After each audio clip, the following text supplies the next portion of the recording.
Okay, so now we'll just take a look at the last few bits on the rig. Firstly, there's the world control down here. This is at the top of the chain of controls, and so if I click it and translate it, like so, everything else will follow. So you see the whole rig is connected to this one control. We only use this control to position our character in a scene, and ideally you should rotate it so that it aligns with the character's main direction of travel. So if we wanted him to walk over this way, let's say through a line of trees, something like that, we would start the scene by placing him facing the way he's going. So you can move the whole rig and think, I want him to walk in this direction or this direction. As a general rule, you should not be animating this control. If we leave it static in the scene, it means that you can create a piece of animation on the character rig and still have the option of moving that animation to a different location if you do require it later. Next we have a few prop controls on this rig, as he's wearing a couple of bags, one on his back, one on his side. I'll give them a quick wiggle so you can see what they do, but please have a little play with them and just get a feel for them. You can pull it right away from his back, but it's just locked to the chest control. This one on his side, you can move it away so it can swing freely from his body. Currently it's in local space, so I think it is probably attached to his hips, but if I switch world local to 1, you'll find it's no longer attached to his hips or anything on him. So that can be useful if you don't want it to inherit the motion of the hips themselves. There's also, of course, his weapon here, the spear on the ground.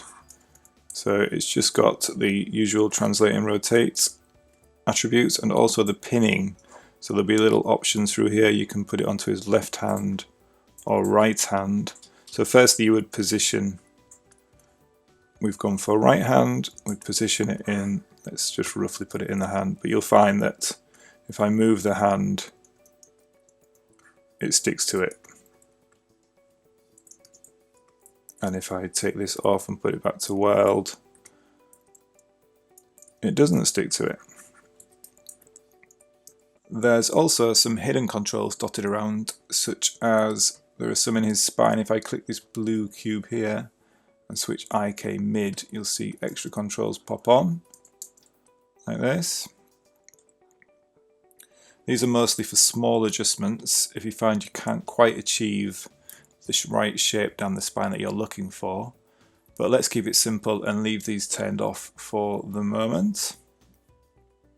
I'm sure there are lots more as well on different controls, but again, we'll ignore them for the class for now. You'll also notice this big bank of controls here on the right. These are facial controls.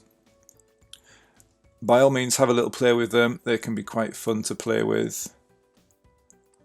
But facial animation is a whole other huge topic and deserves probably a class or 3 all to itself. So we won't be looking at facial animation in today's class. We will concentrate only on the body animation. So once you've had a play with those controls and got that out of your system, let's actually just hide them away so we don't get distracted whilst animating. So if we just go to the outliner, you'll see a group called Animate Adventurer Auto Rig, if that's the rig you have. And then I'm going to drop down to Animate Adventurer Facial Rig and just select that. And then if we look at the channel box over here, you'll see there's a visibility attribute. If we just click on the text and middle mouse drag to the left, it'll disappear. You could also enter a 0 into the box there and that would do it too. 0 for off, 1 for on. So that's the facial controls hidden. Let's actually just hide away the spear as well. We're not going to be using that. All I'm going to do with that is just grab hold of it, drop it below the ground, and then it's gone. Simple. Okay, we are getting ever closer to starting this shot, and now you should have a good idea of how to use the character rig. If you're still feeling a bit overwhelmed by it, don't worry. I'm going to take you through each pose step by step as we move into blocking animation. Now before we actually start blocking animation, I just want to have a quick look at the graph editor, as it's a major tool that we use in CG animation. And if you've never looked at it before or don't know what it is or what I'm talking about, then join me in the next session and I'll give you a quick brief overview of it all. What it does, what it is, how to use it. Okay, see you there.